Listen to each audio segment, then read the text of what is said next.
যে বিশ্বকাপ খেলাকে কেন্দ্র করে যে সমস্ত জার্সিগুলো বিক্রি হচ্ছে এবং যে সমস্ত জার্সিগুলো মার্কেটে এসেছে, অসংখ্য যুবককে আমরা দেখতে পাই যারা এই জার্সিগুলো তারা পরিধান করে। এমনকি এমনও অনেক যুবক আছে যারা মনের অজান্তেই এই জার্সিগুলো পরিধান করে আল্লাহর ঘর মসজিদ পর্যন্ত প্রবেশ করে, আল্লাহর ঘর মসজিদ পর্যন্ত চলে আসে এবং নামাজ পর্যন্ত আদায় করে। অনেকেই জানতে চান যে এই জার্সি পরা জায়েজ আছে কিনা, এবং এই জার্সি পরে যদি কেউ নামাজ আদায় করে তাহলে সেই নামাজ আদায় হবে কিনা। এই প্রশ্নের উত্তরে আমরা যে বিষয়টি আপনাদেরকে বলতে চাই সেটি হলো, জার্সি আমরা দেখি দুই ধরনের সাধারণত। এক প্রকারের জার্সি আছে যে জার্সিগুলোতে স্বয়ং খেলোয়াড়দের ছবি পাওয়া যায়। আরেক প্রকারের জার্সি আছে যেই জার্সিগুলোতে খেলোয়াড়দের ছবি থাকে না, তবে ওই দলের যে চিহ্ন থাকে বা ওই দলের নাম থাকে। যেখানে স্পষ্ট মানুষের ছবি থাকবে সেই ছবি খচিত পোশাক পরিধান করা সম্পূর্ণ হারাম, এবং ওই পোশাক নিয়ে মসজিদে প্রবেশ করা আরেকটি হারাম।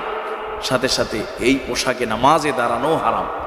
এরপরে যদি কেউ এ ধরনের পোশাক পরিধান করে নামাজ পড়ে, নামাজ আদায় করে, তাহলে তার নামাজ মাকরুহে তাহরিমি হবে, যা হারামের পর্যায়ে, যা নিষিদ্ধের কাছাকাছি, হারামের কাছাকাছি, নিষিদ্ধের কাছাকাছি। এবং কিছু জার্সি আছে এমন যেগুলোতে স্পষ্ট ছবি নাই, কোনো লেখা আছে বাংলায় ইংরেজিতে।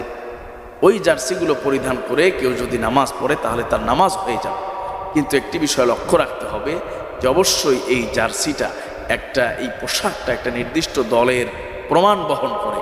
তো আপনি আল্লাহর সামনে দাঁড়াবেন, আপনার মালিকের সামনে দাঁড়াবেন এমন একটা পোশাক পরিধান করে যেই পোশাকে আরেকটা ইহুদি খ্রিস্টান বিধর্মী দলের প্রমাণ বহন করতেছে, আলামত বহন করতেছে, এটি একজন ইমানদারের জন্য কোনো সময় উচিত নয়।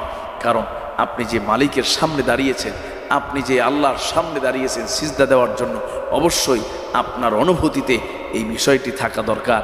হাদিস শরীফের মধ্যে এসেছে, আল্লাহ পাক কোরআনুল কারীমেও বলেছেন, খুযু যীনাতাকুম ইনদা কুল্লি মসজিদ, প্রতি ওয়াক্ত সালাতের জন্য উত্তম পোশাক পরিধান করা, সৌন্দর্য গ্রহণ করা। আর আপনি এমন একটি পোশাক পরিধান করে আল্লাহর সামনে হাজিরা দিচ্ছেন যেই পোশাকটি একটা নাজায়েজ কাজের বার্তা বহন করে, একটা নাজায়েজ হারাম একটা বিষয়ের বার্তা বহন করে। এটি কোনো সময় একজন ইমানদারের জন্য কাম্য নয়। একটা বিষয় হলো নামাজ বৈধ হয়ে যাওয়া, আরেকটা বিষয় হলো এমন একটা নাজায়েজ হারাম জিনিসের পোশাক আপনার শরীরের মধ্যে ধারণ করা। এটা ইমানের সাথে সাংঘর্ষিক। এমন একটি জিনিস নিয়ে, এমন একটি পোশাক নিয়ে আপনি কোনো সময় একজন ইমানদার হিসেবে নামাজে দাঁড়াতে পারেন না। এই বিষয়টি আমরা অবশ্যই খেয়াল রাখবো। মনের অজান্তে আমরা ছবি খচিত অনেক পোশাক নিয়ে আমরা নামাজ পড়ে ফেলি। তবে যদি ছবি না দেখা যায়, নিচে গেঞ্জি আছে, উপরে আরেকটা পোশাক আছে, সেক্ষেত্রে নামাজ জায়েজ হয়ে যাবে, সহি হয়ে যাবে, অপশন রয়েছে। কিন্তু অনেক সময় আমরা দেখতে পাই স্পষ্ট ছবি, এরপরে প্রাণীর ছবি, সেই ছবি সহ মানুষ মসজিদে আসতেছে, নামাজ আদায় করতেছে, কিন্তু সে বুঝতেওছে না যে তার নামাজ কত বড় ক্ষতিগ্রস্ত হয়ে গেল। আল্লাহ সুবহানাহু ওয়া তাআলা বিষয়গুলোকে বোঝার এবং আমল করার তৌফিক দান করুন। আমিন।